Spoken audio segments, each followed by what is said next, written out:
So there's been an interesting discovery. These riots, these protests, bought and paid for, of course. Because none of this from the left is ever organic. And we've been talking about that for a while now. It's all staged. It's all bought and paid for. And if you guys remember, I forgot which protest it was because the left always protests. They protest and riot for everything. But I remember seeing U-Haul trucks, U-Haul vans or box trucks, and them unloading a bunch of signs. And they were all exactly the same, printed, bundled up, they were taking them out of the back of the U-Haul truck, setting them to the side, getting them nice and orderly. And I'm like, man, this seems bought and paid for. This doesn't seem organic. Like something organic, a bunch of people would get together at their own personal homes. You'd have little small groups that would come together at one home and they would all get some, signs and write whatever message that they wanted to convey on the sign and staple it or glue it to a stick. And then they would all hop in the car and drive to wherever they were, the meeting ground for their protest. And they would all have different kinds of signs with a little bit of a different message on each one. With the fat, thick Sharpies written, something with a fat, thick Sharpie written all over it. But this is different. These are like printed signs, and they're all exactly the same. This seems bought and paid for, and it turns out, once again, what they were telling us was a conspiracy theory. This is MAGA extremist conspiracy theories. We were right. Bought and paid for once again. Let's dive in. Who's funding the LA ICE riots? Congresswoman Anna Paulina Luna gave a name. Neville Singham is the man funding these riots. Not a fringe conspiracy. A billion-dollar fact. Neville Roy Singham, former tech CEO, sold his company ThoughtWorks for nearly $800 million, then disappeared into Shanghai, where he now operates inside a Chinese communist propaganda ecosystem. He's not donating to charity. He's building a political influence machine. Tens of millions funneled through shell nonprofits like the People's Support Foundation into radical activist groups like the Party for Socialism and Liberation, the Answer Coalition, Code Pink, and Breakthrough News, groups tied to anti-ICE actions in LA. PSL was on the ground. They weren't random protesters. They had funding, they had infrastructure, and they had a message that mirrored Singham's pro-CCP, anti-American ideology. Meanwhile, Shirla, the respectable face of immigration advocacy, got over $34 million in taxpayer funding and worked closely with protest organizers. They're not violent, but they laid the foundation. This isn't just outrage. It's foreign influence agitation, funded by a billionaire ideologue with open ties to communist China. They're not just marching, they're maneuvering. And now we know who's bankrolling the moves. My friends, we are all anonymous, and we just pulled back the map. So you heard it there. Bought and paid for. Funded. But there's more to the story than just that. Check it out. Guys, as history repeats itself, we obviously know that any of these rioters, these protesters, never comes out organically, okay? It is always paid protesters and rioters, and we were absolutely right once again. 2 days ago, I went looking for Craigslist ad. I could not find it because usually they put it under peaceful protest. Well, this time they had it under disguise as general labor. They were looking for construction guys to build a building, apparently, but Right Angle News was able to find it, and this is what the ad says. Let's get into it. The ad is, again, disguised under general labor. They are looking for the toughest badass in Los Angeles County.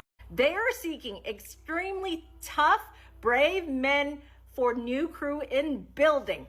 Compensation starts at $6,500 to $12,500 per week. We are forming a select team of the toughest dudes in the area.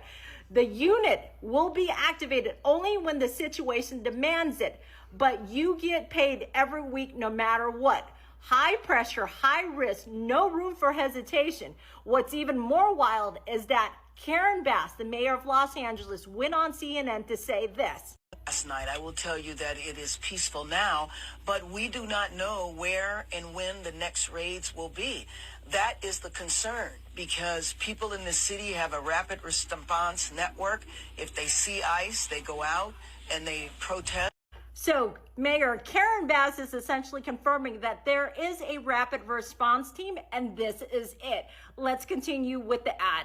The ad continues to say, we need individuals who do not break, panic, or fold under stress, and are basically all around kick-ass. Dude, physical strength, speed, conditioning is important, but mental toughness is everything. If you're not the biggest guy in the room, but you're the one people follow when things go bad, that's who we're looking for. We are recruiting those who are already hard badasses and ready for confrontation when necessary. However, we can train you if necessary. What we are looking for: mental toughness. You keep a level head under pressure. You don't panic. Bravery. You face danger head on. You don't hesitate. Now, this is just not happening in the state of California. It is actually happening in Texas too. Here's another ad. So here is the ad that is in Craigslist for city of Austin, Texas. Now, we know that there is another protesting happening in Tampa, Florida. So if you guys should go and find one, post it up, let DOJ know, tag the appropriate people. Well, it ain't happening in Florida because Governor DeSantis said that ain't gonna fly. That is not gonna fly. That's one thing I want to give DeSantis credit for. He is a phenomenal governor. Would I vote for him for president? Probably not. But for governor, absolutely. He is a phenomenal governor. He runs Florida phenomenally. I mean, I don't think it really could be run any better. But yeah, bought and paid for. Bought and paid for. $75,000 to $150,000 per year. Actually, no, because that didn't it say per week? It's more than that. Because that would be like a month. Jeez. $6,500 to $12,500 a week per week. Who would have this kind of money to just give to people to go and protest? You know, come on now. Come on now.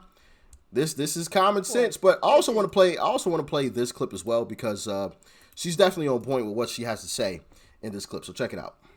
I'm not falling for it. I know what this is. This is the Summer of Love 2.0, and we all know what's going to happen. They couldn't get Donald Trump with the 34 convictions. They couldn't get him to not win the elections. So now what are they going to do? They're going to try their hardest to get the country to be chaotic so they can all say, look what Donald Trump has done to our country, so they can try to get back in power. But nobody's falling for it, and which is why they have the 16% approval rating that they have. No solutions, no policies, just fear and rhetoric, per usual. There you have the bricks, right?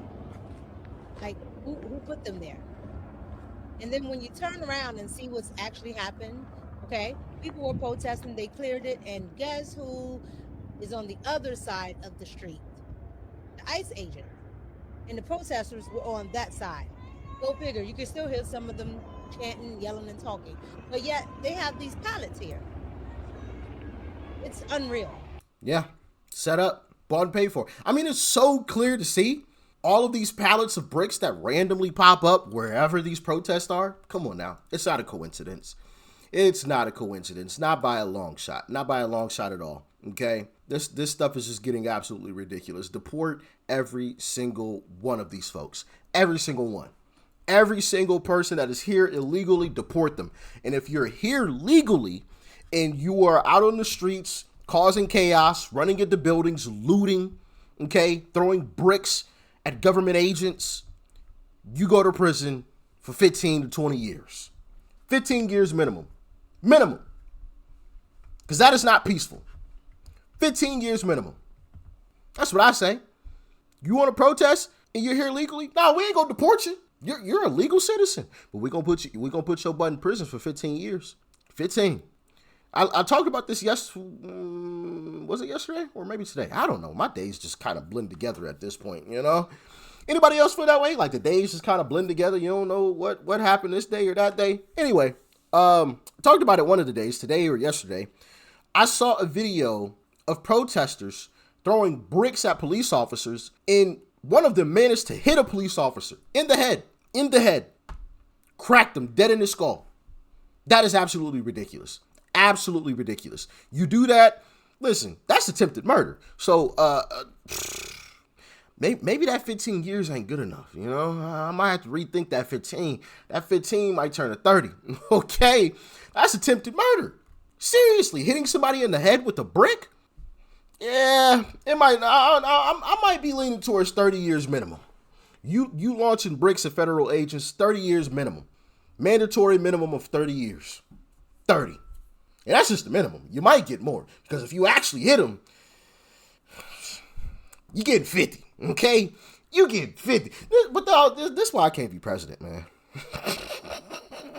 Listen, I would be Bukele down in El Salvador. That would be me. I would be Bukele. I'm not for the nonsense. Not for the nonsense. Okay? It's getting absolutely ridiculous.